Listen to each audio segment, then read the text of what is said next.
በኢትዮጵያ ኦርቶዶክስ ተዋሕዶ ቤተክርስቲያን የዜማ ሥርዓት ውስጥ ቅዱስ ያሬድ የደረሳቸው 3 መሠረታዊ ዜማዎች አሉ።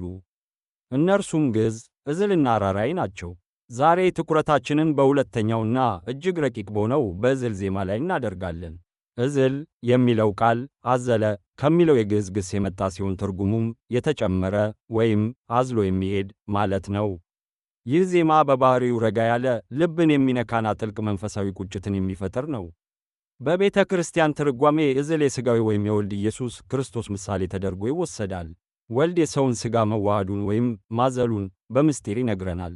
የዕዝል ዜማ ድምፅ ዝግ ያለና የሐዘን ስሜት የሚፈጥር በመሆኑ በቤተ ክርስቲያን አገልግሎት ውስጥ በብዛት ጥቅም ላይ የሚውለው በጾም ወቅትና በሕማማት ሳምንት ነው። ይህ ዜማ የጌታችንን ስቅለት፣ መከራና ሞት ያስታውሰናል።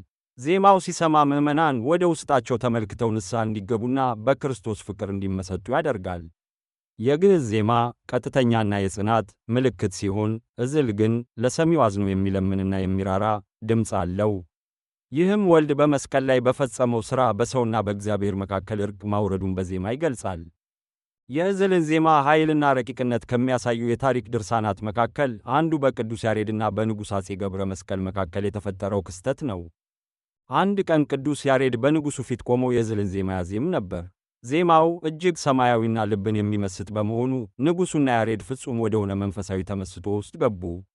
ንጉሡ በተመስጦ ውስጥ ሆነው ሳያውቁት የያዙትን የብረት ጦር ወደ ታች ሲሰዱት የቅዱስ ያሬድን እግር ወግቶ መሬት ውስጥ ገባ። ደሙ እንደ ጎርፍ ቢፈስም ሁለቱም በዜማው ጣዕም ከመመሰጣቸው የተነሳ ዜማው እስኪያልቅ ድረስ ሕሙም ሆነ ደሙ አልታወቃቸውም ነበር። ይህ ክስተት የዕዝል ዜማ ሰውን ከምድራዊ ስሜት አውጥቶ ወደ ሰማያዊ ምስጢር የማሻገር ኃይል እንዳለው ትልቅ ማሳያ ነው። የዕዝል ዜማ በብራና ላይ የሚሰፍሩ የራሱ የሆኑ መለከቶች ወይም ምልክቶች አሉት። እነዚህ ምልክቶች ድምፁ የት ጋ መሳብ፣ የት ጋ መቆረጥ ወይም መራድ እንዳለበት ለዘማሪው ይነግሩታል። እያንዳንዱ ምልክት የራሱ የሆነ ትርጉም ያለው ሲሆን የዕዝል መለከቶች በብዛት ከጌታችን ሕማማትና ትሕትና ጋር ተያይዘው ይተረጎማሉ። እነዚህ ጥንታዊ ምልክቶች የኢትዮጵያ የሙዚቃ ጥበብ ዓለምን የቀደመ መሆኑን ምስክሮች ናቸው። ዕዝል ዜማ ብቻ አይደለም፣ የፍቅር የመሥዋዕትነትና የርኅራኄ መግለጫ እንጂ።